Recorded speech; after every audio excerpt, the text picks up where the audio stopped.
Welcome to the Intentional Encourager podcast, where each episode brings you compelling conversations and stories designed to entertain, enlighten, and encourage.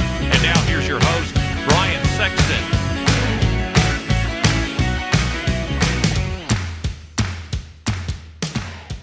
Hey everybody, Brian Sexton. You know what's really important to me when I do business with a company is trust and transparency. I've been telling you now for a good while about my buddy Damon Burton and his company, SEO National, because trust and transparency are just as important to them. You know, for the last 15 years, in the search engine optimization space, they have been leading the way and serving people tremendously well. Now, for those of you that don't know what SEO is, it stands for search engine optimization. It helps you show up higher on Google searches so that folks that are looking for what you have find you quicker. And you know what's really encouraging? More revenue, more sales, growing your business. Do me a favor, get in touch with Damon and his team today at SEO National at 855-736-6285 or go to SEOnational.com and get your free quote and tell them you heard it on the Intentional Encourager podcast. I hope you're ready, because here comes a dynamite conversation on the Intentional Encourager podcast.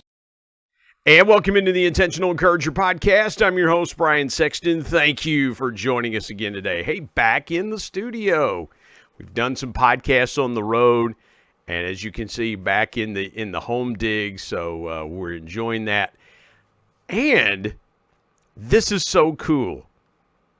Today on the Intentional Encourager podcast, we are reaching across the pond, as they say. And I have a lovely young lady from the great nation of England on the podcast. Now, as we record this, you will have no noticeable difference in the time. So you can watch or listen to this anytime you want to. But for us, we're dealing with a 5-hour time difference. And as many of you know who have regular listeners and viewers of the Intentional Encourager podcast, we've had people from all over the world. And today we go to the nation of England and we talk to author, speaker, coach. She has written a new book called Indestructible Faith, Prayers for Prompts and Journaling. There's a free challenge to go along with that. So we're going to tell you about that here in a little bit. But right now, it is such an honor and a privilege to have my guest all the way from England, Lauren Roskilly, joining me on the Intentional Encourager podcast. Lauren, how are you today? Hi, Brian. I'm great. Thank you so much for having me here. It's good to be here. This may be a little bit of a language barrier because I'm in West Virginia, hillbilly dialect here, and you're in England with that beautiful British accent. We may or may not have a language barrier. If there's a translator out there in the audience that can translate, they can go from hillbilly to British English, it would be most grateful. But we're going to do our best this today to bring you a great conversation. Lauren, let's start here. I don't know how things have been where you are. We hear bits and pieces in news and things like that, like you do all over the world. And again, if you focus a lot of time in watching the news, it can be challenging, to say the least, you know, with everything going on around the world.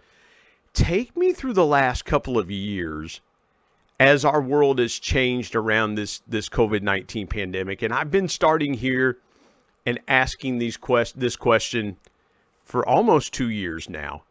But I want to know different people's perspectives around what we've gone through collectively as a world the last 2 years. So take me to your perspective and what you and your family have kind of gone through the last couple of years around this pandemic. Wow. Yes, it's been an interesting few years, isn't it? There's been, well, thankfully my kids and I have managed to avoid it. My son is asthmatic, so we're very careful with the anti-bac and the masks and isolating when we need to and following the rules. So that's been very important for myself and my kids. I have had a few family members who have gone down with COVID, but have recovered too. So that's fine. But there's been plenty of people in my local area and on the news, as you well know, that people that haven't been so well, I don't really want to use the word lucky, but yeah. No, that's appropriate. No, I know what you're saying there. It's, it is, I'm curious around those people that naturally have breathing issues. Anyway, you mentioned your son who's asthmatic. I have a son who is on the back end of being asthmatic. He's 21, and we've treated it since he was a baby because he was born early. So you do have those concerns. You do have those worries and things like that.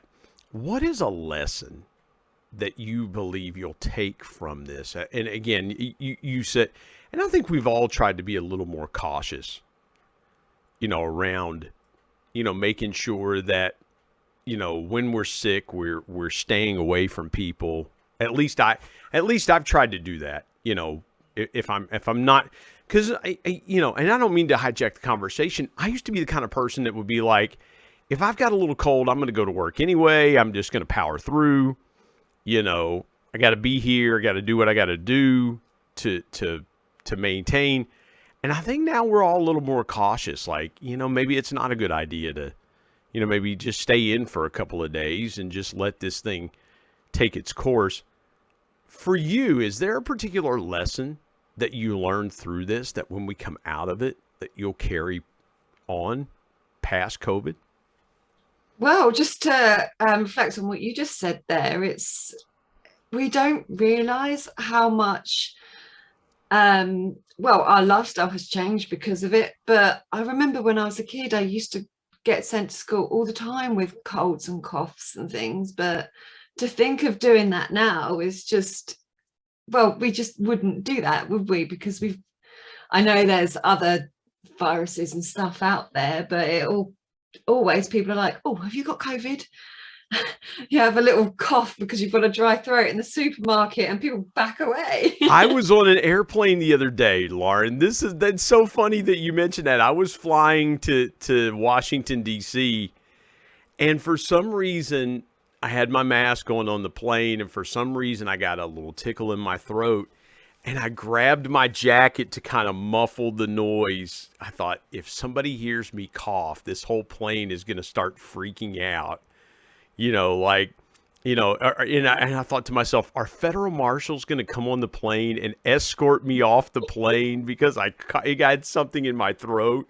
You're right. It's amazing the things that we're sensitive to now that before we wouldn't. I'm glad you no one's really brought that up since I've asked that question about the sensitivity to things. So let's pivot and go there for just a second. I love where you just naturally took us there.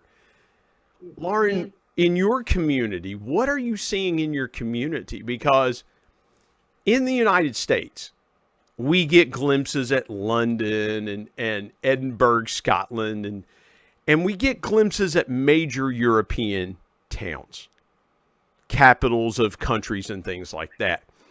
It's not like it is in the United States where, and I'm sure it's the same way in England. In the U.S., we know what's happening in major cities across the country, or if news breaks in certain areas, we know what's going on. But when we talk about overseas, we're really just seeing what happens in the large metropolitan cities. So take me to what's happening in your community. What have you noticed? What have you seen in your local community, either that uplifts you and encourages you or gives you a little bit of pause? Well, I think it's really just everyone's become very mindful of each other. Like back to what I said a minute ago, it's like I had a dry cough, for instance, and I was fine. I'd done a test that morning. So I do a test like lateral flow before I leave the house or go to church or go anywhere. So I knew I was clear, but I had a cough, and I just I'm just going to put my mask on just to put other people's minds at rest, because they don't know that I've done a test that morning. It's just common courtesy, really. And I think that like every shop that we go to, I mean, they've lifted the laws of having to wear masks in all the shops now. But I think a lot of people have carried on doing it just out of, not necessarily for their own self, but for protecting other people. It's like on buses as well. People are putting down their masks on even though we don't have to. Well, I can't speak for everyone else, but I'd hate to be responsible to pass anything on to anybody else. And for that, I couldn't live with myself. Well, so, and again, you make a really good point. You know, before all of this hit, we would say, okay, well, you know, I had a little cold or I had a little something, and you know, I might have passed it on to somebody and they might have gotten a cold or something like that. It didn't seem like, you know, it's like, okay, you know, I know you didn't mean to do that. With COVID, it feels like there seems to be a greater weight of responsibility. yeah. Like the weight of responsibility is just like, oh my word. And you know, here's what I would say to that.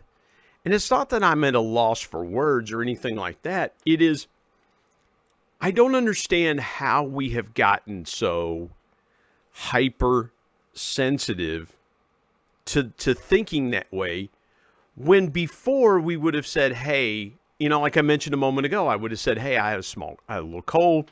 You might want to keep your distance, but it's just a little cold or something like that. You really didn't feel that bearing down weight of responsibility like you feel with COVID. You know, and I'm trying, I struggle sometimes with figuring out why and how we get back to those days where everything just wasn't so weighted. I want to get your thoughts around just the weight, because, you know, something that you sent me, and a word you used, and we'll get into your story here in a little bit. You used the word resilience. And I would love to see us as a world come back to being a world of resilience. Talk about that for just a minute, about how important resilience is around you, because you mentioned the laws lifting and things like that, yet people still feeling that bearing weight of responsibility. So how do we go from responsibility to resilience? That's the question I want to ask. Okay, I suppose, well, yes, we have responsibility, and yes, there is situations like COVID, and well, life happens, doesn't it? Shall I carry on? Are you okay there?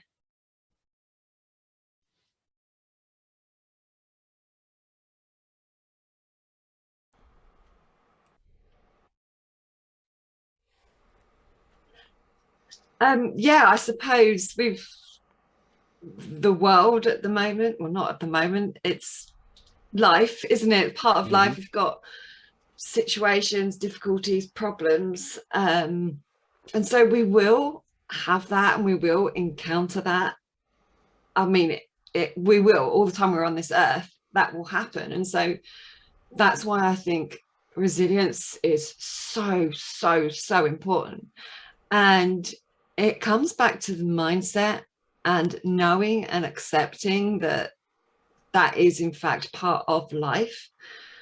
And, you know, it's about dealing with those situations and difficulties and worries and stresses in perhaps a different way. Like, for instance, some people, or for instance, myself in the past, the stress would come up and it would be like, oh gosh, oh, everything's stressy, and all like, you know, panicky, worried. And then it can even affect you physically as well. You can come up in sickness and illnesses, and, you know, resilience is important so we can deal with those situations and worries when they arise.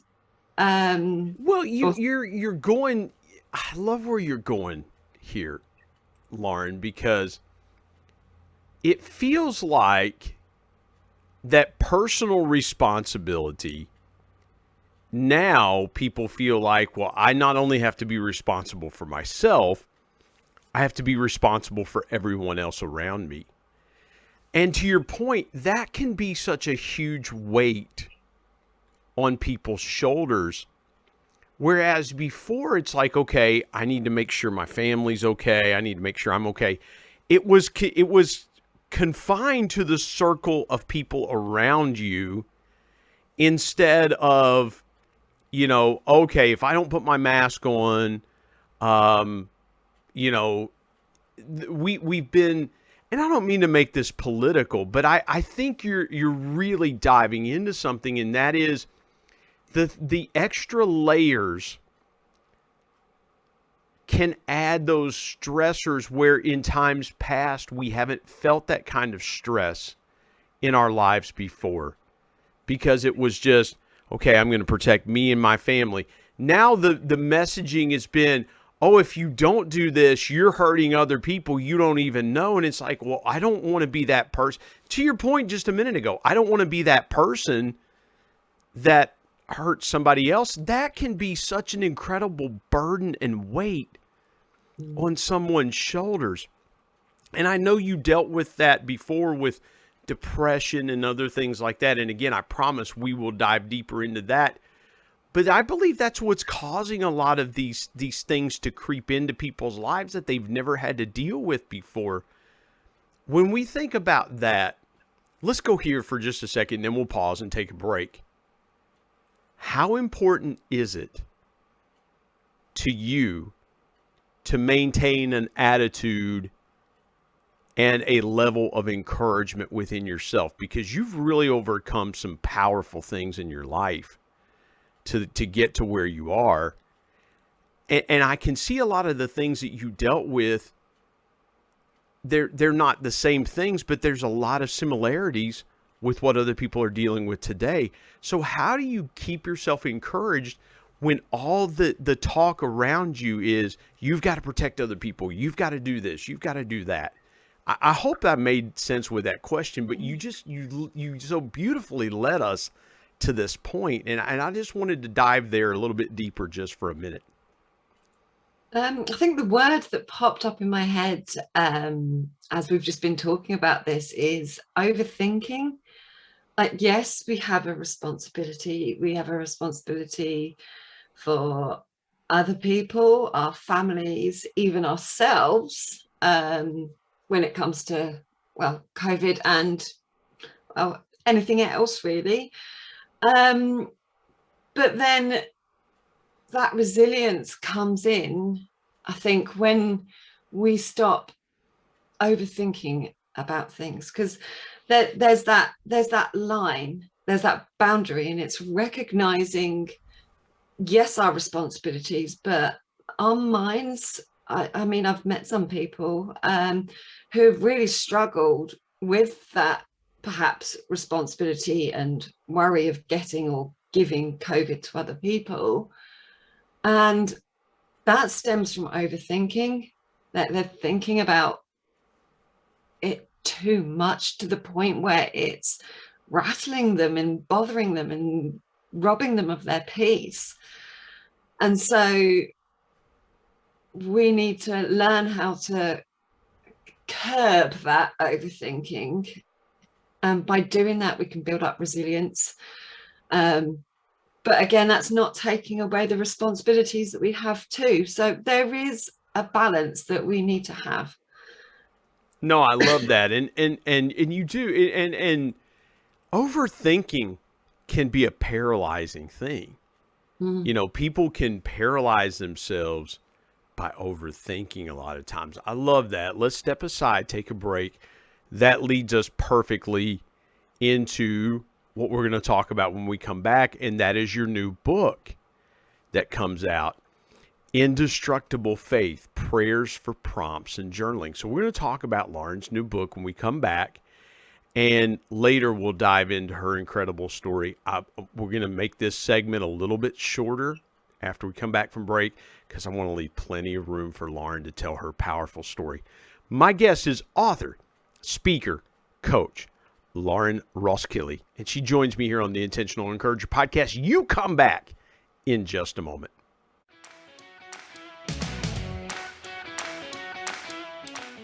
Hey everybody, Brian Sexton here. The new year is upon us, and you may be sitting there thinking, hey, I would really love to pay off some debt, or I would like to save for that dream vacation. Maybe you want to buy a new car, whatever it is you want to do financially in the coming year. Let me give you a great piece of intentional encouragement and something to think about that might help you do it. Products for Profit. Now, this is a course taught by my good friend Joe Hart, who's been a guest on the Intentional Encourager podcast and has told his story how reselling changed his life. And you know what, folks? It could do the same thing for you too. It's really simple. Reselling is basically buying a product and then reselling it online for more money. And Joe is going to take you through the steps and show you how to do this either part-time or maybe, as some of his students have done, take this full-time as well. Go to coachjoe89.gumroad.com/L/premium PFP. And oh, by the way, this group is going to help you find leads of products that are profitable right now, give you all kinds of great intentional encouragement, and you're going to be surrounded by a community of people that are going to want to see you be successful in the reselling game. Again, go to coachjoe89.gumroad.com/L/premium PFP and tell him you heard about it on the Intentional Encourager podcast. And now let's get back to more great conversation here on the Intentional Encourager podcast.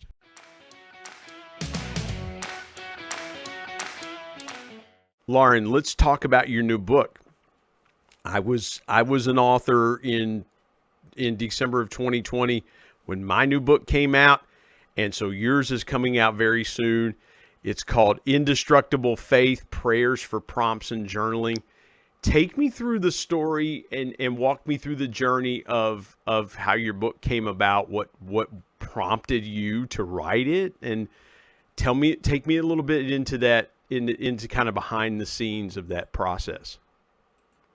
Yeah, again, like with the first one, it was God's prompting. I've learned over the years, since coming out of that depression, coming closer to him, that it's his purpose, his will, and his timing are most important. So I've learned to listen to him and his guidance. And yeah, he asked me to do this book. So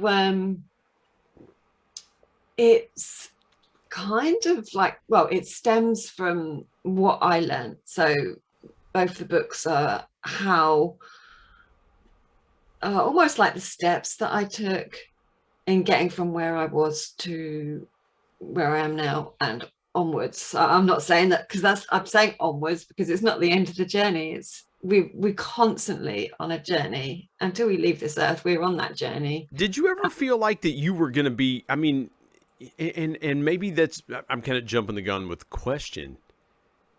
Did you ever feel like while you were going through that a book was even possible for you to do? I mean, because some people are like, I just had someone on recently. It took her 7 years to write her book. And it was like, do I do it? Time, things like that. And we all battled. It took me 3.5 years to get my book done.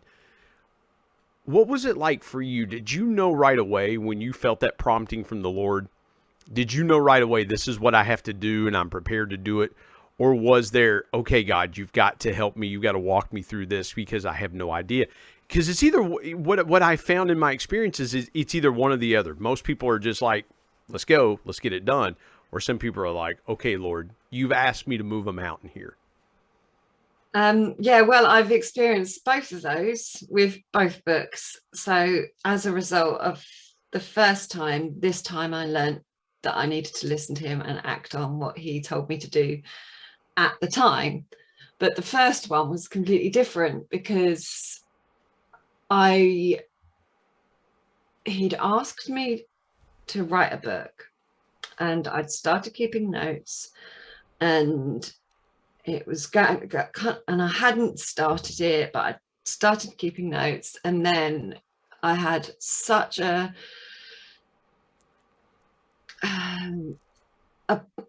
had a pivotal moment in my life, which took me off into the opposite direction, and I became unwell physically, unwell mentally, and it took a few years for me to experience that, go through that, make that change and that submission, and resubmit and surrender to God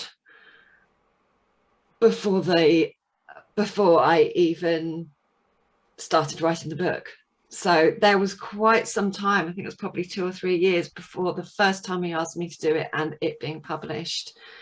And yeah, well, looking back in hindsight, I can see now that the enemy was having a good old Well, it's real similar to Jonah in the story in the Bible where God tells him to go to Nineveh, and he does everything but go to Nineveh.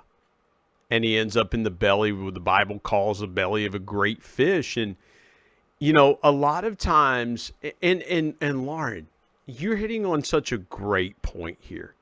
And thank you for doing that, is obedience a lot of times from the spiritual application. When God prompts on your heart, speaks to your heart, I want you to do something. Sometimes it's easy to be obedient when it's easy to do what God has asked you to do, right? Well, yeah, I can do that and I can be obedient. It's another thing when God asks you to be obedient and there's sacrifice involved and there's pain involved. You mentioned being emotionally and physically unwell during that process. It's not like God doesn't know this is going to happen to us, but it's almost like God says, there's a reason I'm asking you to do this. Yeah, you're going to go through some things, but it's going to be for your own good. And those are the times that I found, at least in my own life, it's been hardest to be obedient. Through that process where you were physically and emotionally unwell, how often or how much did you question what God was asking you to do? Because it's natural, right? It's natural to go, okay, God, why are you taking me through this and asking me to do this? And it's wrecking me emotionally and physically. I thought you cared for me. I thought I was your child. And here I am going through hell and back to do what you've asked me to do. What were those times like for you in that process of trying to be obedient to the Lord? Well, to be honest, it was probably less of Jonah and more of Job, to be honest. It wasn't that I'd run away from him on purpose because I didn't want to do it. That wasn't the case. I was just I was going through life doing what I was doing, and then I got so ill physically that it affected my mental health. I didn't leave the house for 3.5 years on my own. I spent a good 2 of those years being so ill. I barely even left my local area, didn't even leave the flat very often. And when I did, I had to have someone with me. Half the time I was unconscious because I kept blacking out. And yeah, I'd had my freedom taken away from me. I had everything taken away from me, and I was grieving. And it went from grief to depression, and I was really feeling sorry for myself. I'm just putting it out there. I was so feeling sorry for myself. I felt like I was out of control of my situation. I didn't have any power or control over it. I literally didn't, and I couldn't do anything about it.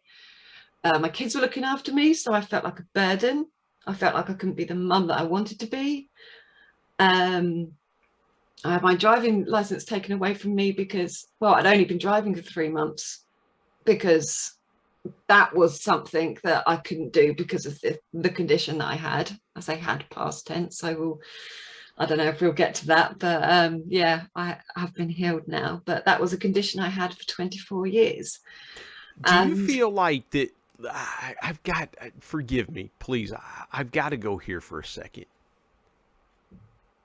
could you have, how would you have reacted if you could have been dropped now?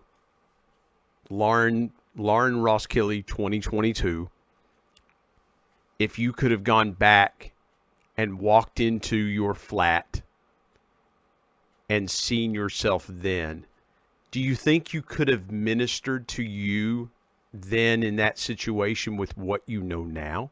And I hope that I'm asking that question correctly, because there have been times in my life I said I would love to go back in time.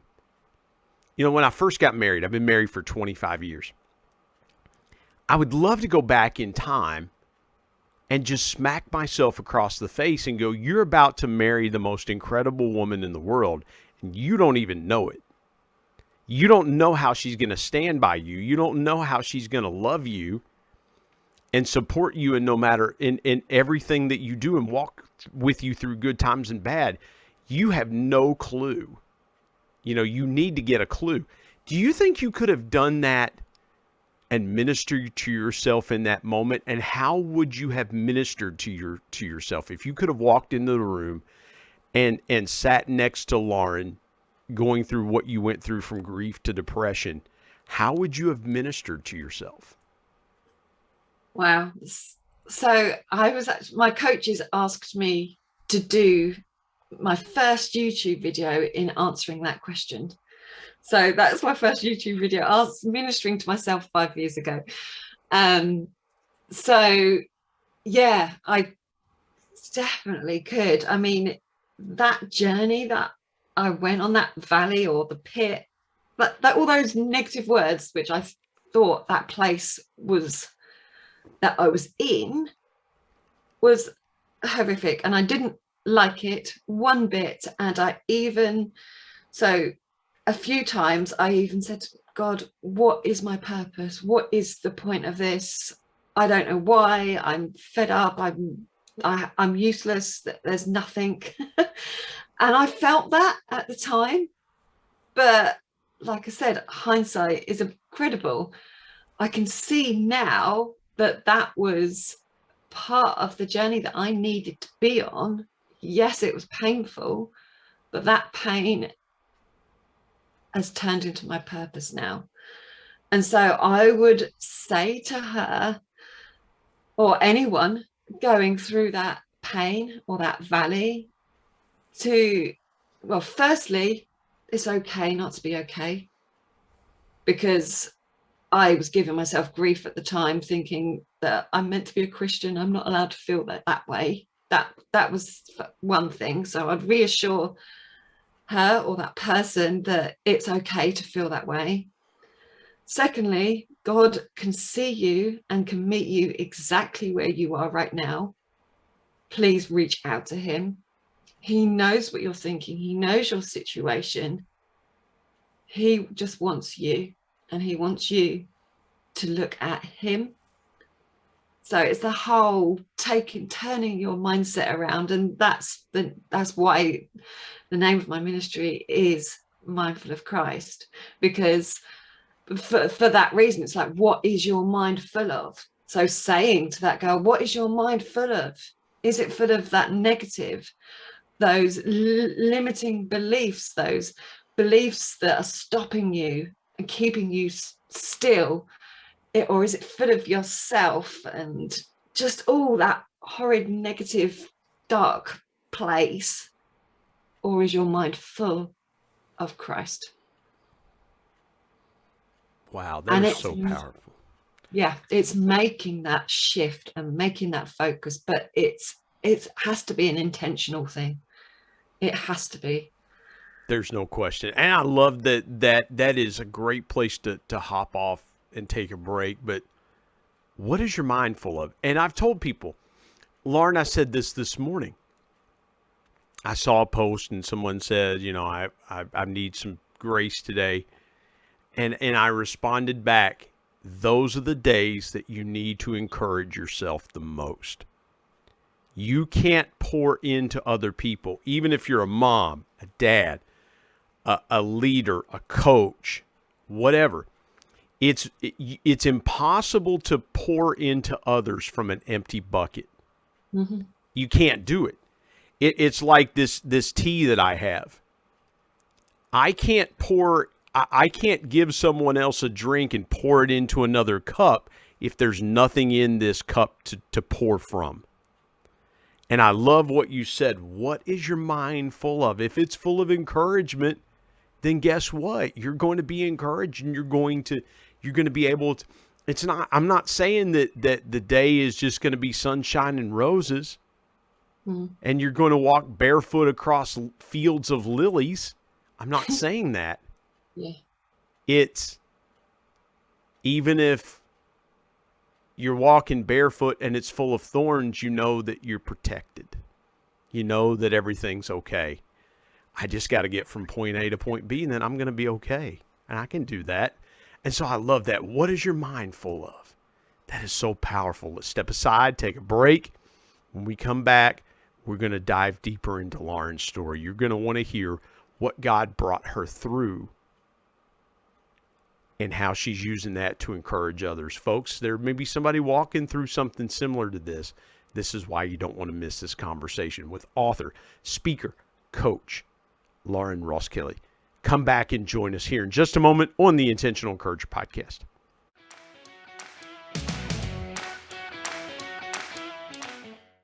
Hey everybody, Brian Sexton. I want to take a moment and tell you about my friend Harry Spate and his new book, Selling with Dignity. Harry has taken an age-old concept of sales and he's put a new twist to it, and I love the direction that he's taken with Selling with Dignity. And here's what's encouraging about Harry's book. Instead of viewing people as numbers and machines, salespeople are now given the tools and the encouragement to be dignified in their approach. Here's what Harry says. He says, selling is an honorable profession when it's done right. When sellers feel they are valuable and have integrity and respect, this opens the door for better conversations and eventually relationship. This book puts an end to sleazy sales tactics and proves why selling with dignity can be done, and it leads to massive success. And I couldn't agree more. Go to sellingwithdignity.com, get your copy today, and if you want Harry to sign it, he'll do that for you. Again, go to sellingwithdignity.com and pick up your copy today of the new book by Harry Spate, Selling with Dignity. And now let's get back to more great conversation here on the Intentional Encourager podcast.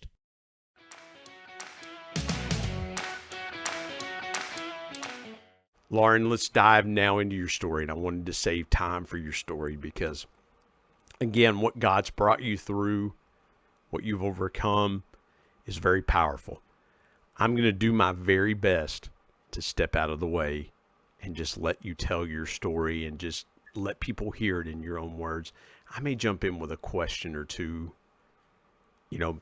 asking you to dive a little deeper. But again, I want you to just take your time and just tell your incredible story. And again, I maybe my voice is just choking you up at the moment. I don't know. If you're watching on YouTube, I was setting Lauren up and she's trying to get there and she had to take a little sip of water, and it's perfectly fine. That's why we do what we do. Lauren, I've been drinking tea the whole time we've been talking here, whether it's caught on camera or not. So go ahead and dive in with your story. I love it. This is the Intentional Encourager podcast, folks. This is what we do. So Lauren, I would love for you to tell your story. Thanks, Brian. Yeah, apologies about that. Don't apologize. It's organic conversation. It's conversation in the moment. It's part of what we do. So yeah, no, it's fine. Yeah, just a little dry vote. Yes. So because of that initial, so I mentioned about being intentional. Obviously, looking back, or at the time even, I didn't know what I was doing, but looking back and seeing the past 2-3 years, I could see the journey and the process, and it really was, like I said, I didn't have a clue that's what it was at the time. But so I got to that point where I was done trying to be in control, and B, trying to be in control or wanting to be in control of the things that I couldn't be. So, and of being fed up of the situation that I was in, physically, emotionally, mentally. And I decided, well, I called out to God, I literally crying, and I asked him to help me. I was done, and I just wanted to give him everything, because I'd been a born again Christian for coming up to 17 years now, but there were obviously certain areas of my life which I hadn't given to him, or that I kind of wanted to be in control of. I didn't realize that I needed to give him my all. I probably should have. I probably knew in my mind, but not in my heart. But I decided one day to just give him everything, and I let him in. I let him in, and I let go of that control. I'm talking about, like, we have different areas of our lives. We have our relationships, we have our health, we have work, we have our spiritual side. There are so many different areas of our lives, and we need to give him all of it, and he wants all of us too. And so I decided to do that and just keep my eyes focused on him, get to know him more, and build my relationship with him. And yeah, I was intentional with that. I needed to be, because it wasn't in my nature. I mean, obviously I had my prayer time, I spent time with God, I spent time reading the word, I went to church, I did Bible study, I did all that, but he wanted all of me and more of me, and I wanted more of him. So I was intentional about making that happen. And so it started with setting the alarm every morning and making sure I was praying and reading the Bible before I even got out of bed and started my day. I made that a habit. And Dr. Caroline Leaf, she's a Christian, but she's a neuroscientist, and she says it takes 62 days to create a habit. Now, I know it says online and other places it's 21, but it's actually in fact 62. So we need to be doing, the more we do things, and we can intentionally do it more, so say for 62 days, it can then develop into our own habits. So with the praying and Bible reading, I did it for a certain amount of time, and then it's now comes naturally. So now when I wake up in the morning, before I've even opened my eyes, I'm praying to God. And then when I open my eyes, I reach out and I'm reading the word of God. And that's all. And then I spend time listening to him too. And throughout my day, I'm asking him to make, just when I make decisions, or what does he want me to do now? And yeah, I really just wanted to get to know him more, and that's how I did it. And so being intentional was important with that. And so yeah, it was a journey. And as I reached out to him, I mean, he was always there, but it felt like he became closer to me too. And so that's when his purpose came about too. And as I grew closer to him, my resilience and my confidence increased and improved as well. And so I can, like, whereas before, if something happened, I'd be like, oh no, and be really worried or upset. Well, and you had dealt with a lot of that, because, and you knew what that looked like. And it's funny that it's not funny that you say that, but it's ironic that you say that, is that you said when I would feel worried or things like that, you really intimately knew what worry and those feelings were like, because of, and I want to lead you here for just a minute if I can. You dealt with a condition for 24 years. And so you were really sensitive already to knowing what those feelings were like within you already. Take me through that part of your life, if you will, because I think that's really powerfully important, how you became self-aware dealing with something. Because, and I'll go here for a second, it's like if someone has dealt with, let's say, an autoimmune disease like lupus or fibromyalgia. I have family members that deal with that. If someone has had a heart condition, or you talked about your asthmatic son, those people that deal with those chronic conditions, they know what those times feel like in their bodies physically. They know physiologically, I know when this is starting to attack because I know it so well. I know it so intimately. Just as you did with the condition that you had for 24 years. And you mentioned how God healed you. Take me through that part of your journey, how it started, some of the things. And I'll let you describe the condition. I could try it, but I would probably butcher it. But I want to let you do that. Walk me through that journey, if you would, Lauren. Okay, so it began when I was 14, and I started fainting. So I would have an episode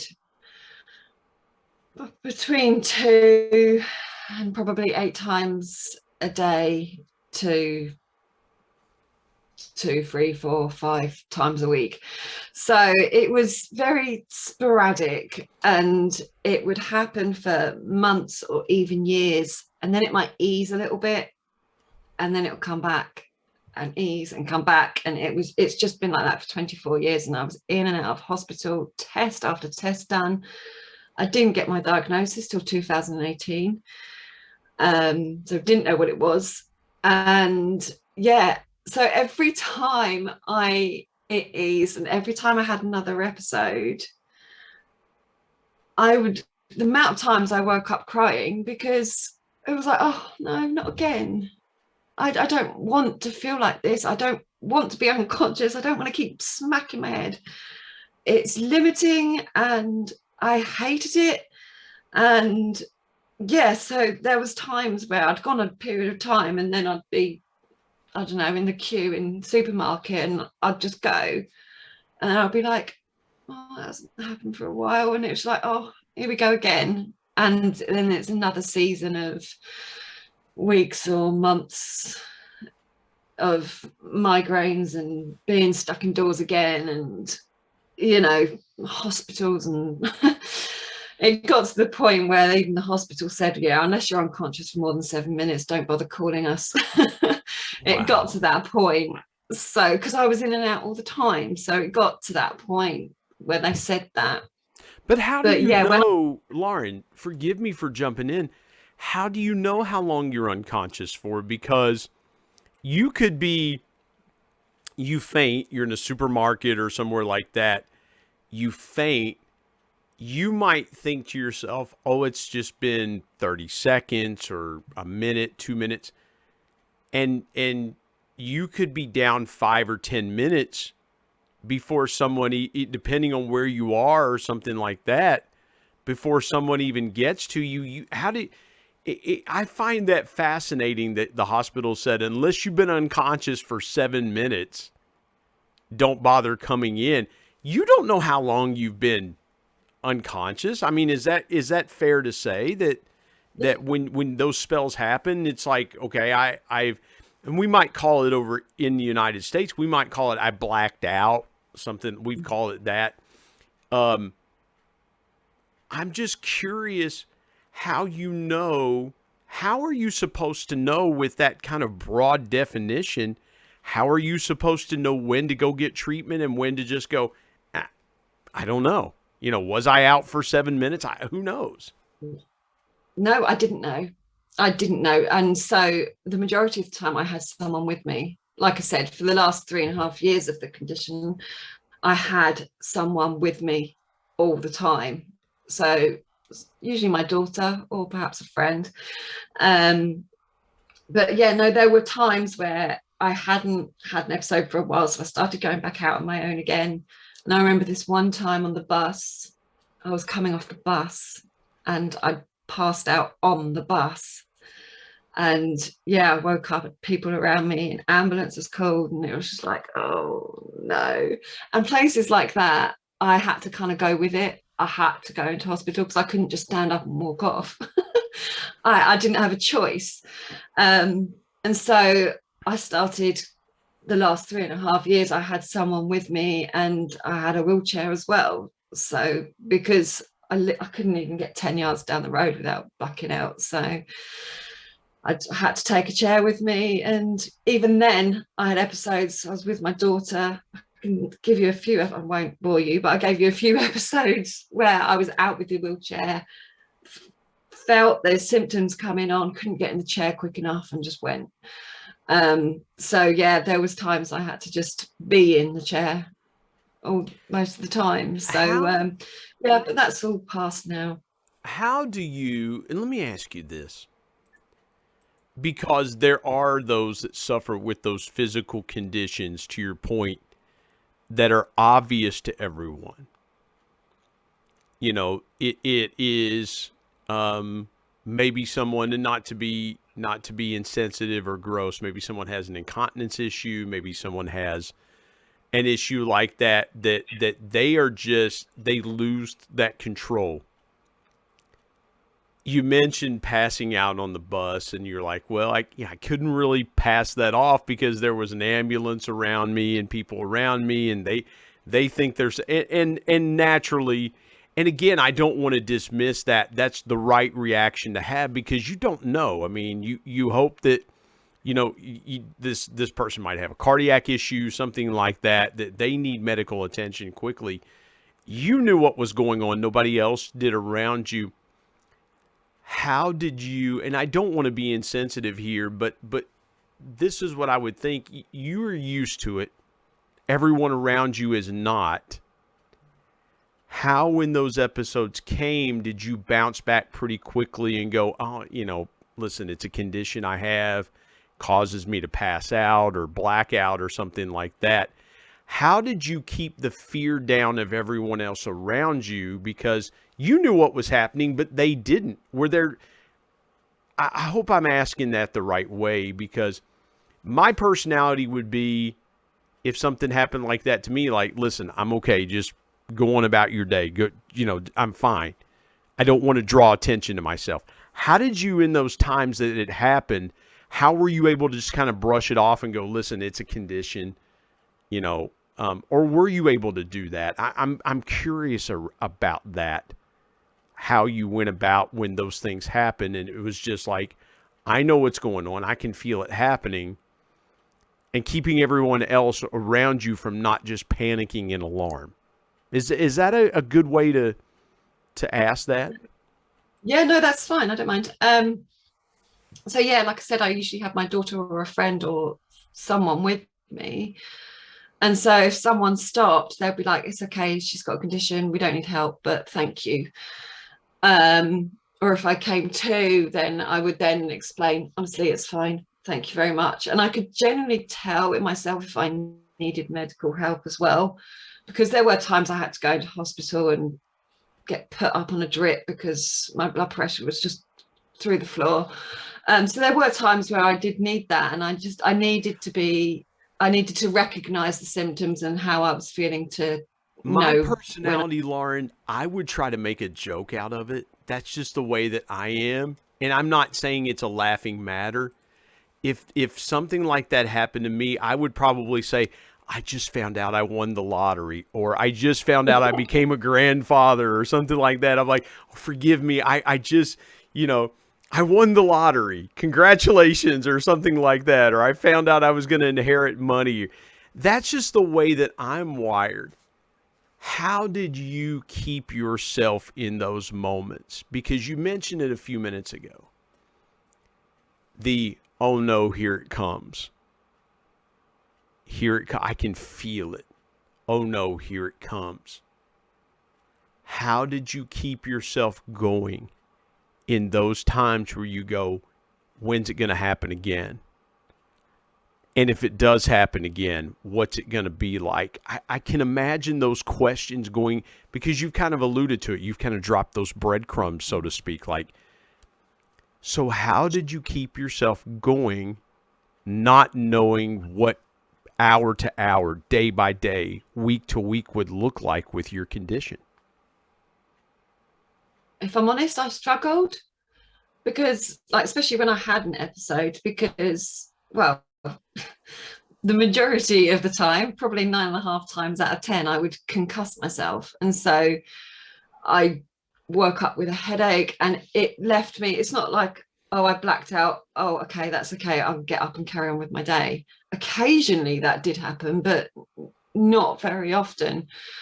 And so it knocks me for 6. And I think the hospital said to me once, yeah, it's almost like your body's done a marathon. So I'm just exhausted. I need to sleep, and I get cold and shaky, and it's usually because low blood pressure. And so it's just like everything is just like sunken and down, and it just wasn't pleasant. And those after effects of one episode could last anything between a couple of hours to a couple of days up to a week, just from having one episode. Wow. And it would take that long to recuperate.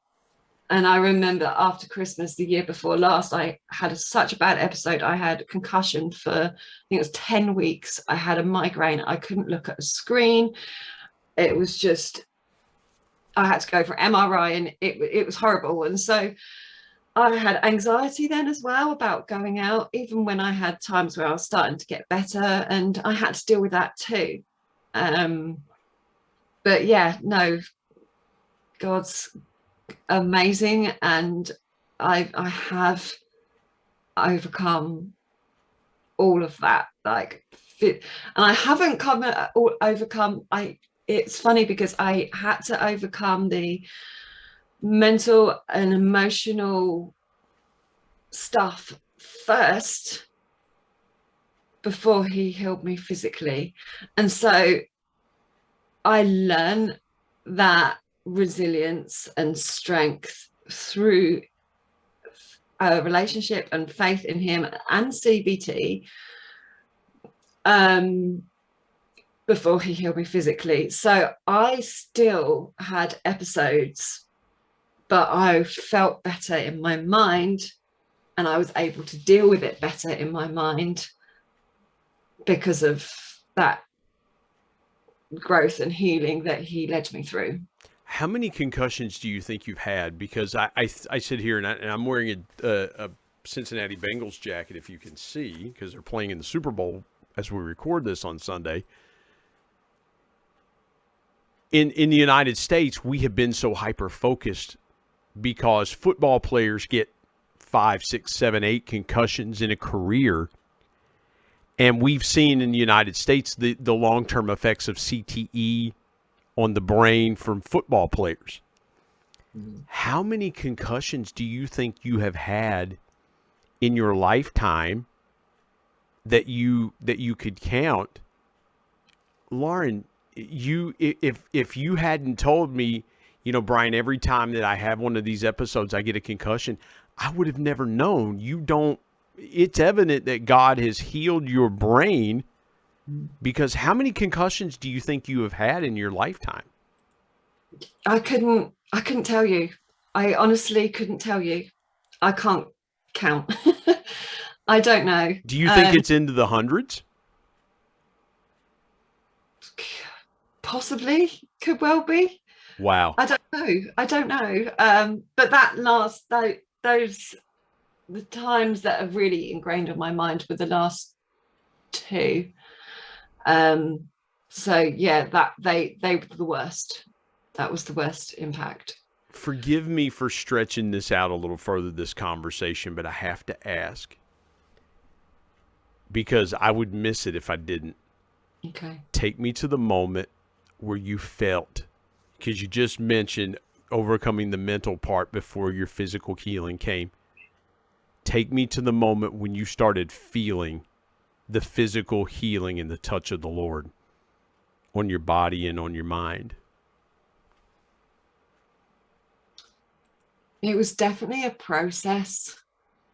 100%. It wasn't oh great, I'm fixed. It was a process that God and I worked through together, and it was in building that relationship up with him that did that. And when I did that, I went to CBT, I went to counseling, I was even on antidepressants at one point, and so it was all part of the process. So I couldn't say one pivotal moment. So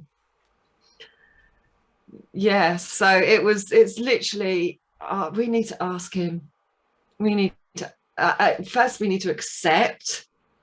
That's the biggest thing. It's that accepting, okay, this is the situation. Because I thought I'd done that a few times, but I hadn't. Yeah. I hadn't, but I knew I hadn't, because every time I had then had a following episode, it was like, I was devastated. And so I hadn't fully accepted it from 24 years, and I couldn't accept it. By the way, the condition that Lauren dealt with is called neurocardiogenic syncope. It's neuro, N-E-U-R-O, cardio, C-A-R-D-I-O, genic, G-E-N-I-C, syncope, S-Y-N-C-O-P-E, neurocardiogenic syncope. And again, you can do research on that if you feel like you know someone with that condition, someone that you think, hey, this might be happening. That might give you an indicator of what you're dealing with. And so, yeah, it's a very difficult condition. I wanted to make sure, Lauren, that we talked about that and let people know what we were talking about in our conversation. Lauren, my last question for you is, and you've been so gracious with your time, but again, I wanted to definitely make sure people are saying, what did she have? What did she have? What did she have? It's neurocardiogenic syncope. And I've kind of heard of that, but thank you for spelling that out. Lauren, take me through, if someone's dealing with a chronic condition like you did, 24 years they've dealt with it. Someone says, Brian, Lauren, I've got a chronic condition. You know, I've dealt with it for so long. I've had it for so long. It reminds me of the story in the Bible of the woman with the issue of blood, 12 years with an issue of blood. Give folks out there that's dealing with something. I've got somebody on my mind right now. Take me through your biggest piece of intentional encouragement for someone like that that's dealing with something that long and that chronically. Take me through your biggest piece of intentional encouragement.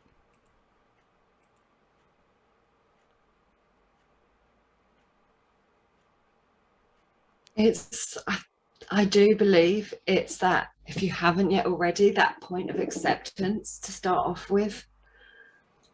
Yes, God is a healer and he can heal.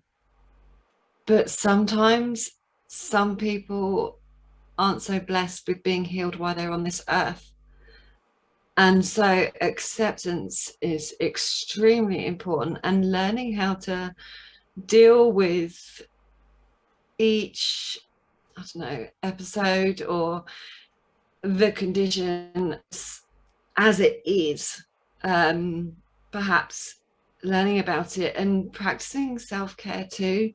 Yes, our main focus needs to be on God, and we need to have that, but we need to look after ourselves too.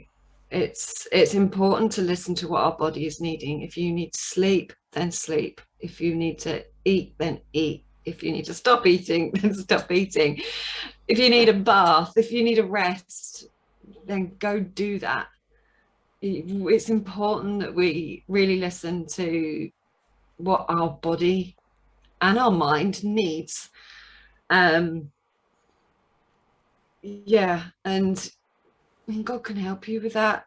Friends, family, anyone, pastors of the church, if just their local church, there's always someone. And yeah, or get in contact with me. I'm happy to chat. Awesome. I want to have folks do that. So how can folks contact you, connect with you? Tell us where they can get the book. Take this moment to tell folks how they can connect with you and your resources. Okay, so I'm right across social media. So Instagram, YouTube, Facebook as Mindful of Christ. And also on Facebook, there is a private Facebook group. So it's safe space to share, to have prayer requests. There's scriptures and verses and quotes of encouragement, articles, videos, free resources in there. And it's called Mindful of Christ - Improving Mental Health. So yeah, welcome in there. And yeah, it's just a safe space for everybody to support and encourage each other. And yeah, the website where you can get in contact with me, so you can contact me on social media, or the website is mindfulofchrist.net. And there is a contact page on there as well, and access to the shop and links to the books, which are on Amazon as well. So yeah, Indestructible Faith, Prayers and Prompts for Journaling on Amazon, or the first one, which I didn't really mention, but is Christian-based cognitive behavioral therapy, and that's on Amazon too, but can be accessed through the website as well. Awesome. That is so good. Mindful, MINDFUL, of Christ, CHRIST.net. Lauren Roskilly, what a pleasure, what an honor. Thank you today for joining me on the Intentional Encourager podcast. Thank you so much for having me. I've enjoyed our conversation. Thanks, Brian. My thanks as always to producer Bryce Sexton and technical advisor Matt Means. And the ultimate thanks goes to the Lord Jesus Christ, who provides intentional encouragement every day through His Word. And until next time, remember, everyone, everywhere, at any time, and any place, can be an intentional